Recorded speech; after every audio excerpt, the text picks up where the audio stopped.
Democratic ticket. She has essentially tied Donald Trump in many polls, really across the board. Some suggest that whoever she picks up as her running mate could help give her the edge. The pool of VP candidates is starting to thin out now as of this morning, and I guess it should because they're kind of out of time. Michigan Governor Gretchen Whitmer saying she's not part of the vetting process. North Carolina Governor Roy Cooper withdrawing himself from the candidate pool just last night. That is where CNN's Harry Enten comes in. Talk to me about these VP candidates and some of the top candidates, if you will, how they do electorally in their states. Yeah, so, nationally, a lot of these guys aren't particularly well known, so I think it's important to look at their home states, the people who know them best, to get an understanding, of how popular these guys can potentially be. So this is how much they outperformed Biden's 2020 margin in their last election. All these guys ran in 2022.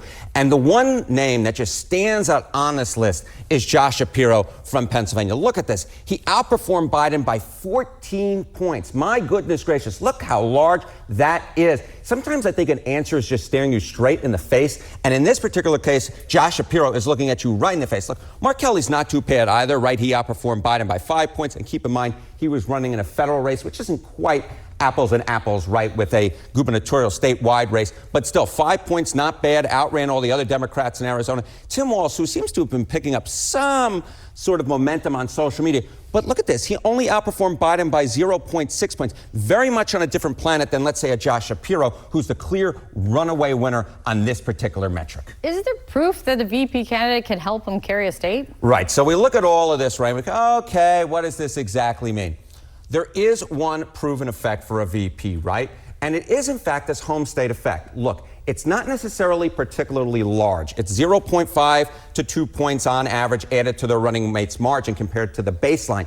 But you know how close elections. I was say that's how much they're going to win some of these states. This is the whole ball game. I mean, Pennsylvania last time was decided by 1.2 points. You look at Arizona, it was decided by 0.3 points. If you're able to add 0.5 to 2 points, that could all of a sudden help you capture a state like Arizona or Pennsylvania, especially when you got guys like Shapiro, who outran Biden by 14 points, or Mark Kelly, who outran Biden by 5 points. They could definitely be the types of candidates who could help put one of those two states over the top. Which of the top candidates' home states is most likely, maybe most important for Harris or Trump to win? Yeah, there you go. So if let's say you're choosing between a Mark Kelly and you're choosing between him and a Josh Shapiro, which of these two states is the one that you actually want to provide that boost to? So this will give you an idea, all right? The chance that this state puts either Harris or Trump over the top in the Electoral College.